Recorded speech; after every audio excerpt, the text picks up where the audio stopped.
When we need to make a decision, time is critical and the stakes are high. Sometimes it happens that we default into a decision-making process that doesn't really play towards an advantage. And why is that? When we are calm and collected and the stakes are not really high, we make decisions without really paying attention to how we go about making those decisions. It is really important for you to be able to articulate the decision-making process you have that you constantly rely on and you trust that works for you. If you get to the point of being able to articulate that, then you can actually consciously, when you need to make a decision, the stakes are high and time is critical, to use that decision-making process that allows you to really make decisions with accuracy, precision, aligned with your values and aligned with what you want to achieve and who you want to become in life. Because at the end of the day, all our decisions lead to who we become in life. And if we are able to make the right decisions for us, then we can indeed have the life we want for ourselves. And I believe that the first step is really to be able to articulate that decision-making process that you have for yourself.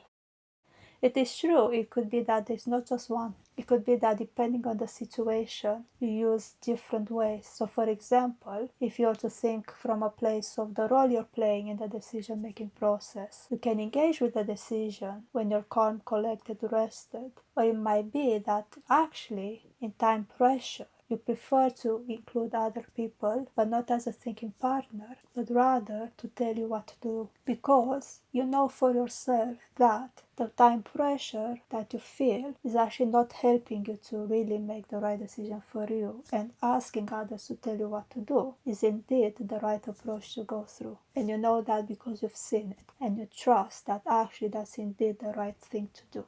So what I'm trying to say here is that there might not be one-size-fits-all scenarios here. It might be that you have different ways in which you make decisions.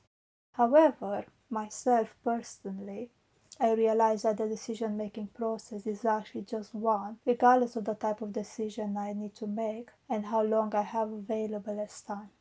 For me personally, the decision-making process is just a process of gathering information and connecting that information into an image that makes sense and is clear. And I've learned this by looking at the patterns of the decisions I made throughout time, and specifically looking at the decisions that were of the same type. Because what I realized is that when those decisions took longer to make, behind the reason why those decisions took so long to make was the fact that there was so much information I was lacking. Or there were times when I did have the information, but my mind was so cluttered with it that I could not see what was important to me, what I valued, what made sense to me.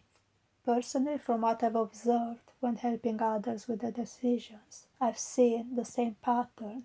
When they are struggling with making a decision, it's because there's an information that is either missing or is not connected properly. And when I say information, I mean either external information, anything we learn from external sources, other people, internet, so on and so forth, or internal information, which includes our thoughts, feelings, our values, what we believe in, what matters to us, and so on and so forth.